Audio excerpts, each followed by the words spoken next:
Welcome to WUSB Stony Brook 90.1 FM. This is Scott O'Rourke, and you are listening to With the Beatles. And today I'm being joined by my good friend Jude Kessler, the author of the John Lennon Series, a 9-volume biography on the life of John Lennon. Jude, welcome to With the Beatles. I am so glad to be here. I love Long Island. I lived in Morrisville, Pennsylvania for 6 years, six happy years. We were 40 miles out of New York City. And of course, we were there during 9/11.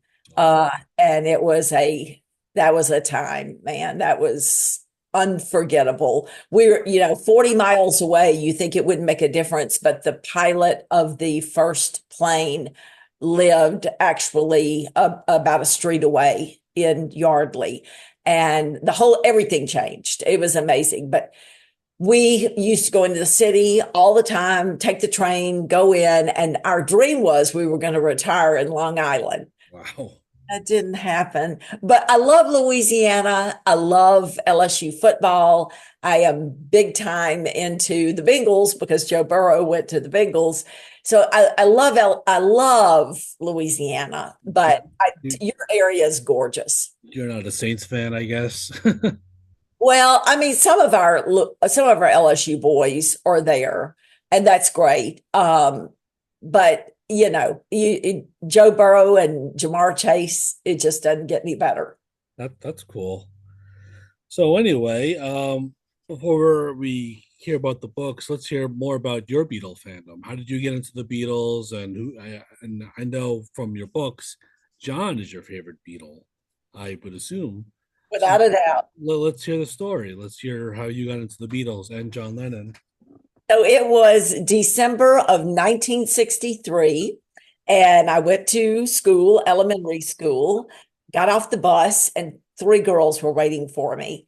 And they had, which I'm guessing was probably a Swan or VJ 45 with a picture sleeve, and they were like, "These are the Beatles. You have till recess to pick one to fall in love with." I was like, "What?"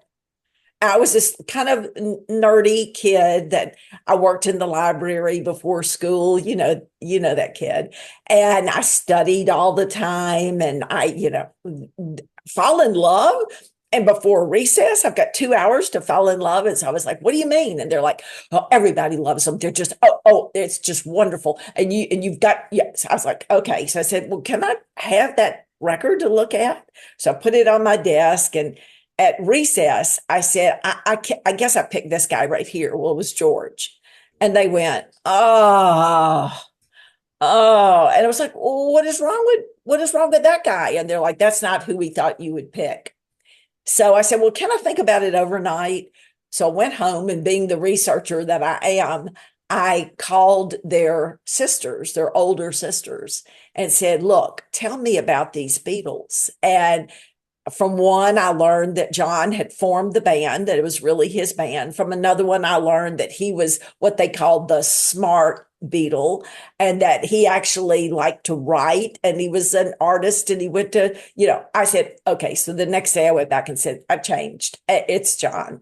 And so since that day, and I hadn't heard a bit of Beatles music at that point, I was a Beatles fan and I was a John Lennon fan, and nothing has changed. And I guess that was it was December of 1963. They hadn't even come to America yet. They hadn't played Ed Sullivan yet. So Wow. it's been So long. wow. So you were one of the first fans to see the Beatles on the Ed Sullivan Show. Oh yeah. How was that experience compared to Amazing. I was sitting on the floor in front of the rocker. My mom was pin curling. You used to roll your hair up and you put bobby pins in it and pin curl it so that it would be ready for school the next day. And I was sitting there watching them and started screaming and just, going crazy. And they're like, "What's wrong with you? What is, calm down." My father was a school principal, junior high school. And he's like, "Okay, stop, calm down, calm down." But it rocked everyone's world, Scott. Wow, that's amazing. Yeah, too bad I wasn't alive during that time. Otherwise, I'd probably be in that same as a first generation Beatle fan. Yeah, Beatlemania, them coming to America, them kind of just really kind of restarting the music here in America because before the Beatles came, the music here in America was kind of lacking that excitement. You had great songs like The Twist and Run Around Sue and those early Beach Boys stuff, but when the Beatles came, it really kind of re-energized the music scene here in America and and all over the world. it really did. Mhm. Ivor Davis, who traveled with the Beatles from day one to day end, he's the only person that was with them the entire time on that 1964 North American tour. Now, Larry Kane was with them pretty much the entire time, but he took off when they got to Florida. He took off a couple of days and went back to WFUN where he worked to kind of touch base and everything. Ivor was there every single day. He says that the music prior to the Beatles was the Bobbies. In other words, Bobby Darin, Wow. all of the Bobbies. And it Frankie was, Avalon. yeah, it was more mellow. I mean, even Paul Anka was a Bobby. It was very mellow and kind of thing that you could listen to at dinner. And Yeah. then had, Yeah, and I enjoyed those all that music too. As I know, as we all know, when the Beatles came, they just kind of gave it more energy. they did. And I think, well, I think it was George Harrison that said like before the Beatles came, music was just like boring. Yeah, it did. I Yeah, mean, there were some good but songs. oh yeah, yeah. There was great songs. So yeah, there were still great songs. Yeah. So, but The, when the Beatles came, they gave us, they they really just kind of re-energized the music scene. Yeah, they did. My dad was getting his doctorate in sleep learning. And so when I was 5, 6, 7, so we're talking in the 50s, I had to sleep with big old headphones on. And he would play rock and roll stations for me at night through those headphones. And the next day, he would quiz me on what I had heard because he was trying to decide how much I was absorbing. I knew every word to Blue Suede Shoes and Rock Around the Clock. I mean, there's a music of Little Richard and Chuck Berry, and I mean, Oh, it was great, great. There oh was great man, music. music of the '50s was just amazing. No Yeah, wonder why the Beatles loved them. but the Beatles took that and gave it their own twist. Exactly. Yeah. And I really love that you opened last week's show with how come no one loves me? Because Live at the BBC is my favorite LP. Oh, I it's great. It's great. love that garage band. Oh, I love the rugged, savage Beatles. That's my favorite. I love they recorded "I'll Be on My Way," a song they never recorded for EMI. One of the songs they gave to Billy J. Kramer. That what To me, that's what makes the BBC a great album. It is. It's got all of those. I know them almost all, in order by heart, and the commentary that they segued in there, and I love just sometimes I play the fool. that classic BBC, radio host talking about just even when I listen to other BBC albums like from those other '60s bands like the Stones and stuff. I just love hearing those BBC, radio hosts just like talking in between. I love it.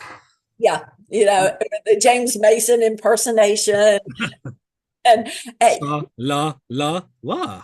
I know it's so good. It's the best, and I think the second one that they released was not quite as good as the first one. It was good, but not Yeah. quite as good. But it does have that earworm on it, the Oh, Happy Birthday Saturday Club. If you ever hear great. that, you Yeah, cannot get that out of your head. that is cool. And they gave us Beautiful Dreamer. It Yes. actually gave us Lend Me Your Comb, which was already on Anthology One. Yeah. Yeah. Uh, Yeah. It's just there. That's the Beatles in a way, pre Brian. You're getting more of a Alan Williams vibe.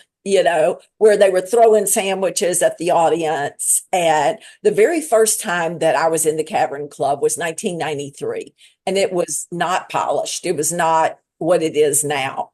And there was a group called the Pies, Pyes, the Pies that were performing. And the audience was, I'd never experienced anything like this. The audience was yelling, "You suck."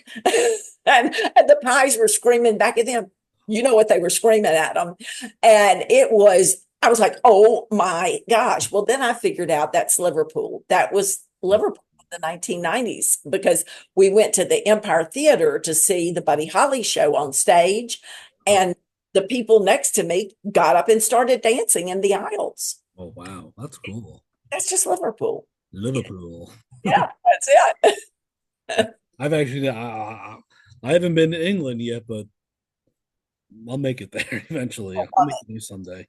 Best place on earth. There's no doubt about it. And we went down to London for a day, and I nudged my husband at about 5 a.m. and said, "Do you want to go back home? Do you want to go back to Liverpool?" And he said, "Let's go." So we jumped in the car and drove back to Liverpool. There's nothing, the people are warm, they are friendly. We accidentally locked our keys in the rental car. And so in that bitter March cold, my husband was out trying to get into the car, and I was sitting in a restaurant. And these people were watching out the window, and they were looking at me, and they said, "What's going on?" And I told them, and they're like, "We'll help him. We'll remedy this." So they went out there and showed him there's a way on British cars that you can get into it. I think it's in the wheel well or something. We'll sort that out. So after he came in, they invited us to sit with them and have dinner. They paid for our dinner, and they said, "Next time you come to Liverpool, don't stay in a hotel, stay with us." That's Liverpool. Liverpool. That's great. Yeah. Liverpool. You got it. I know. It's from listening to Ringo's Liverpool 8. Liverpool, I left you, but I never let you down.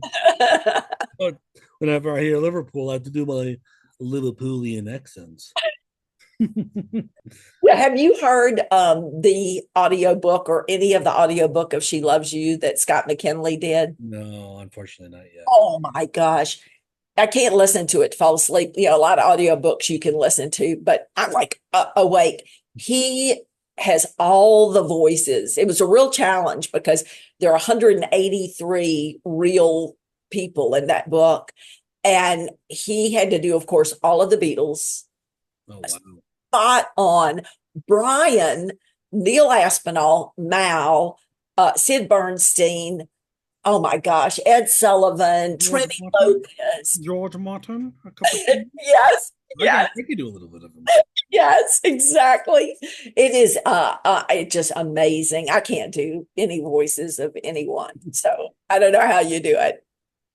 I guess just from watching videos of people doing videos of people doing their impressions, it just kind of I just do my my own spin on them. Yeah. I've got the Southern version of it, the Southern accent version. There's actually, I don't know if you've seen this guy. There's a British impressionist by the name of Stevie Ricks, and he does like spot on Beatles and George Martin and just a lot of 70s, 60s rock stars impressions. It's pretty good. You should check it out. I will check it out. I will, because I am telling you, I never really thought that. I'm very picky about people that impersonate John.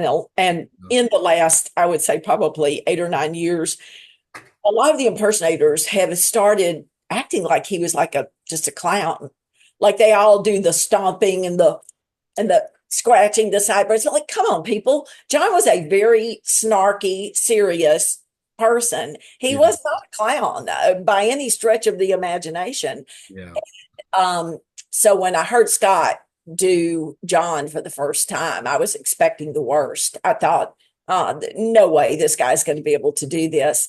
And John used to have a way when he'd say no, he would go, "Nah, no, nah," and it's not in the book. It's not written like that. I mean, I didn't write it like that. And when Scott enacted it, he put that in there. You can hear him chewing gum a lot of times because, John was constantly chewing gum. Just people that can do that have that gift, amaze me. Wow. Yeah, that is amazing. So, with your love of John Lennon, you became an author of the John Lennon series. Why don't you tell us about the series and all, and some of the books, and what's coming up next?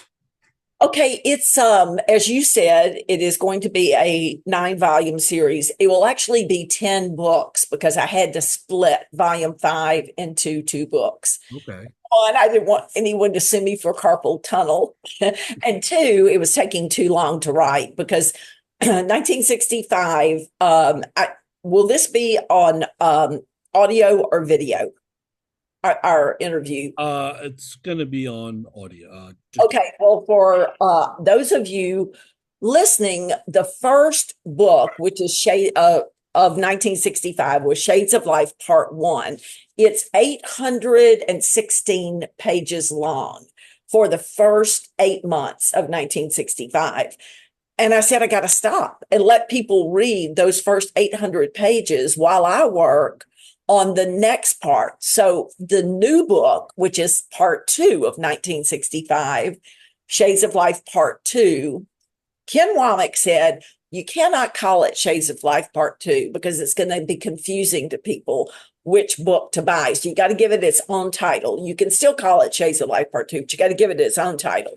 So it's called Some Forever, and it's another 800 pages. So it would have been a 1,600 page book because 1965 was as busy, if not busier, than 1964. I mean, they do a Hard Day's Night, Help, and they're all over the globe.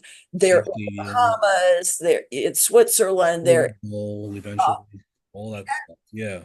the Salisbury Plain, they are, in Austria, they are doing all this filming. Meanwhile, making a soundtrack, they would film 8 to 5, and at noon they would do interviews while everybody else ate lunch, and at night they would go do whatever TV shows, TV specials. And then when John came home, because it was an hour commute, 27 miles from London, and you're in the roads aren't like they are today. So it was about an hour commute. When he gets home, the editor from Jonathan Cape Publishers, Tom Mashler, was waiting for him because he was writing his first book in his own right. And they were doing what I'm doing. They were going over all the proofs. They were editing. John was finishing up his sketches. So he would work with Tom Mashler from 10 until midnight. Then he finally got a break and could maybe get something to eat, relax a few minutes, but he has to go to bed because they had to get up at 6. He had to get up at 6 because he had to get into town for hair and makeup at 7. That was brutal, brutal schedule. Oh, yeah. They go from that straight into the world tour, from the world tour straight into the premieres of Help, straight into, and they're going to on that tour. They're doing France, Spain, and Italy. And the year before, in 64, they had hit the other side of the globe. So then when they come back, they do all their premieres and then they head out to America. And that's when Shades of Life Part 1 ends. Part 2 picks up on the 13th of August, Friday the 13th, in New York City, as they're getting ready to do Ed Sullivan again and then do Shea Stadium. And I mean, from there, it's just go, go, go, go, go, go, go. It's Atlanta and Houston, San Diego, Hollywood, meeting Elvis, up to San Francisco, back home, writing the songs for Rubber Soul, recording Rubber Soul, going to get their MBEs, the MBE investiture, which was a big, big deal. And John, as you know, Scott, was totally against the MBEs. In fact, Brian had to haul him out of bed the day for the publicity release of the MBEs. He wasn't even going to go. I mean, Brian physically drove to his house, got him, and brought him back. Didn't want to do it. But that day at the palace, he falls in love with the queen. He falls in love with Buckingham Palace. He's like, this is a great, a wonderful day. Of course it was. They do go to Manchester to do the music of Lennon and McCartney. They go on the UK tour. And I mean, 1965. How did they do what they did? It's just a busy, busy year. Yeah. What a busy year. How A did they lot of do it? states. Good question. How do they do it? And actually, I said the wrong book because it's 65. He's doing Spaniard in the Works, not in his own right, which is 1964. And it's funny to me because they're both of them behind me, oh, here over my shoulder. The 1964 book, as you know, won the Foyles Literary Award for the best book in the English language. But Spaniard in the Works is, I think, even better. It is fleshed out, even though John used some of his early compositions for in his own right. And it was so new and fresh, and people were so taken aback by his use of the English language and his, as he called it, gobbledygook. I call it verbal leapfrog. Spaniard in the Works has his longest composition ever, has lots of political commentary, and to me, it's a bit more incisive book. So yeah, 65 was book number 2. He was going to do book number 3, and at the end of 65, he releases a piece that he was going to put in book number 3 called The Toy Boy. It's released in McCall's magazine in December as part of their Christmas issue, believe it or not. And they don't even put him on the cover of McCall's. Oh, Like they don't even list him on the cover of McCall's. It's crazy. But it that was going to be in book 3, and he just couldn't do it. You know what 66 was like. yeah. He just doesn't have time to do it. Yeah, just another busy year. Revolver, that final tour, him Yeah. filming How I Won the War, and whatever else I probably missed. Yeah. I Yeah. mean, Revolver itself, just the making of Revolver, Oh, yeah. you know. So they are super busy. And of course, in January of 66, which will open the next book, um, Maureen Cleave does those individual interviews with each of the Beatles. And what's so funny is I'm working on that right now. I've started work on the next book, which will be called She Said, She Said. And George Harrison's comments on religion are just brutal. He is out there. He's like, we are not one bit interested that, he really is, it lays it out there.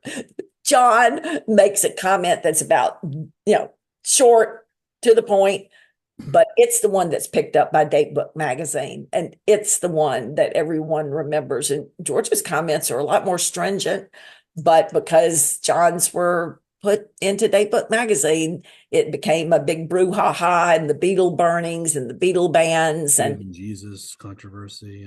And uh, yeah, it was not good. And so 66 starts off. He's very happy with the Maureen Cleave interview. He trusts her. He knows that she has his back, that she's not going to, go for the juggler. And it turns out to be like the worst thing that ever happened. So, you know, you never know. You never know. But anyway, it will be 10 books in the series. They're written like a narrative. So when you read it, you're reading it like a novel, but almost every sentence is footnoted and documented. And there are thousands in this book. There are 4,410 footnotes. So wow. you're getting what they said and what they ate and what they had on that day. And it is exactly what happened. Now, when I say John coughed or he walked to the window, yeah, I don't know that. But everything else, other than, the stuff that ties it together, is Yeah. exactly what happened. How are you able to find all of this information that, just it amazes me that there's just so much more information out there about John and the Beatles that, that coming in these new books every day. I know. How are you able to find all of this great, like all of this great information? Okay, so I have probably this whole room is, you can see some of the books in the background, but I have got a whole room full of books. But I'm at 500, maybe a little bit more Beatles and Oh, wow. I've got tons in the cabinets behind me. I have tons of periodicals, and I have old tape interviews Oh, and CDs and DVDs and yeah, all kinds of information. wow. But from 1993 to 2000, I went to Liverpool over and over again to do interviews. Thank goodness, because most of those people are no longer with us. Alan Williams, their first manager, Bob Wooler, the compere at the Cavern Club, lovely Helen Anderson, who is still rocking and rolling and creating the John Lennon leather cap that you can see behind me. Scott, Yeah. our listeners can't see it, but she does Helen Anderson Designs.com. She does a great John Lennon hat. She's the one that designed the hat for him and was his best buddy at Liverpool College of Art. I got to talk with Rod Murray, who lived in Gambier Terrace with Stu and John. And of course, Julia Baird and Louise Harrison and Angie and Ruth McCartney. And I mean, just tons of interviews. Reed Pigman, who owned American Flyers Airlines that the Beatles flew on in 1964 and 1965 on the North American tour. The stewardesses, Francine Dawes and Betty, what is Betty's last name? Richardson, and let's see who else. I talked to almost all of the DJs who introduced the Beatles in 1964 and 1965 at their concerts.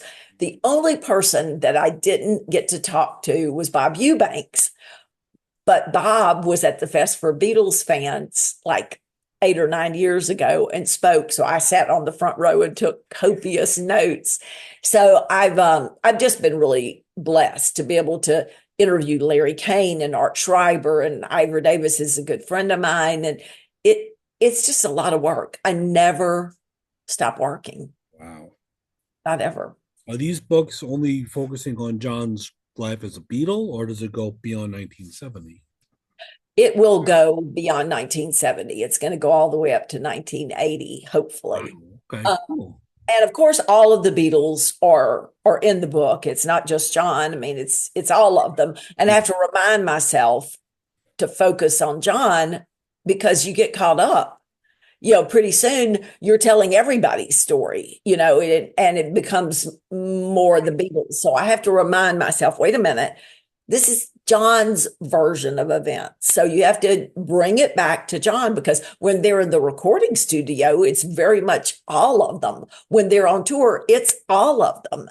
So I have to remind myself it is his biography. Okay, great. Um, looks like we're running out of time on Zoom. So why don't you tell our listeners where they could find your books and where they could find you and all of that stuff. Great. Thank you very much. Uh, Welcome. Buy the books. The books 1 through 3 are sold out in physical form, but they are on all the ebook formats. That's the best way to read the books because you can, if you see a link to a concert, tap the link and the concert will come up and you can watch it after you've just read about it. So that's really the best way to read the books. But books 4 and 5 are still available in physical print, and you can get them at John Lennon Series.com. You can also get them at thefest.com, the Fest for Beatles fans, thefest.com, and they are on Amazon.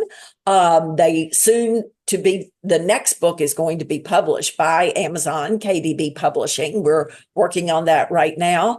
And there's an audiobook of She Loves You, which is volume 3, that gives you an hour synopsis of book 1, an hour synopsis of book 2, and then the whole of book 3. Scott R. McKinley, you'll love it. So they're everywhere, Scott. They're everywhere. Here, there, and everywhere. Here, there, and everywhere. That's it. Oh, thank you, Paul. Yes, indeed. And are you on social media as well? Can people contact you personally on social media or anything like that? Jude Sutherland Kessler on Facebook. I am at Beatles Jude Kessler on X. I am on LinkedIn, Jude Kessler, maybe Jude Sutherland Kessler on LinkedIn. I'm on Instagram at the John Lennon Series. And I write the Fest blog, the Fest for Beatles fans blog each month. And I have a Lennon Matters series on Culture Sonar. Once a month, I do an article about something about John Lennon on Culture Sonar. And you're also on YouTube as well. Yes, Tell me why. that's right. And Scott was my guest this evening on Tell Me Why. That's going to be coming out next week. And if you want to know more about Scott, I put out a newsletter. Sign up for it free at johnlennonseries.com. And there will be a newsletter about Scott next week with a link to his shows. So, yeah, Tell Me Why is a very short 20-25 minute podcast, but it tells you what you want to know in a short time. And you were a great guest. Thank you so much for having me. And you've been a great guest too. Telling me about your books and your history and your fandom. This has been a real fun interview for my first interview, and I'm so glad it was you. Oh, thank you. Thank you very, very much. Coming up May 1st, it'll be 39 years I've been doing that. Isn't that crazy? 39 years. That is crazy. But Anyway, and you love it, and you can tell. So I have a great show tonight. I'll be listening. thank you. Thank you so much. And thank you again for coming on with the Beatles. It was a joy. It was a joy. Thank you. See you soon at the fest. See you soon too. Thank you. Have a good one, everyone.